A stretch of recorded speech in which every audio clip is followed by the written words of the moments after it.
গাজা একটা জায়গা যেখানে প্রতিদিন সূর্য ওঠে কিন্তু আলো পৌঁছায় না, যেখানে শিশু জন্ম নেয় কিন্তু কবরের কাছেই তার খেলনা রাখা হয়।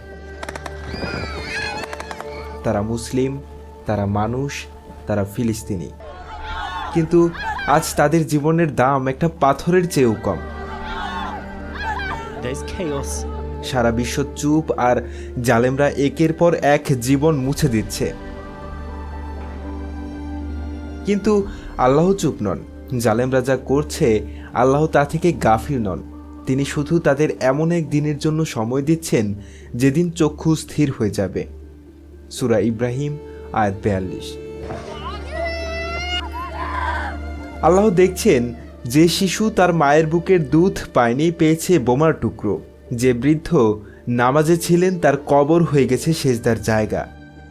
আল্লাহ রাসূল সাল্লাল্লাহু আলাইহি ওয়াসাল্লাম বলেছেন, জুলুম একটি অন্ধকার যা কিয়ামতের দিন জালেমকে ঘিরে ধরবে।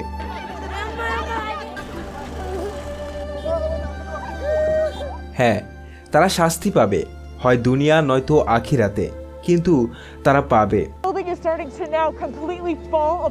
আর আমরা কি করলাম? দোয়া তো করলাম ঠিকই, কিন্তু কণ্ঠ তুললাম কি?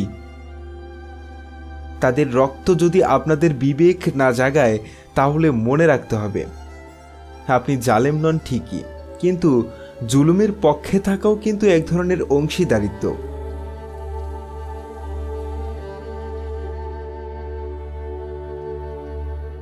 আজ কথা বলতে হবে, প্রতিবাদ করতে হবে, প্রার্থনা করতে হবে তাদের মুক্তির জন্য আর সবার বিবেকের জন্য।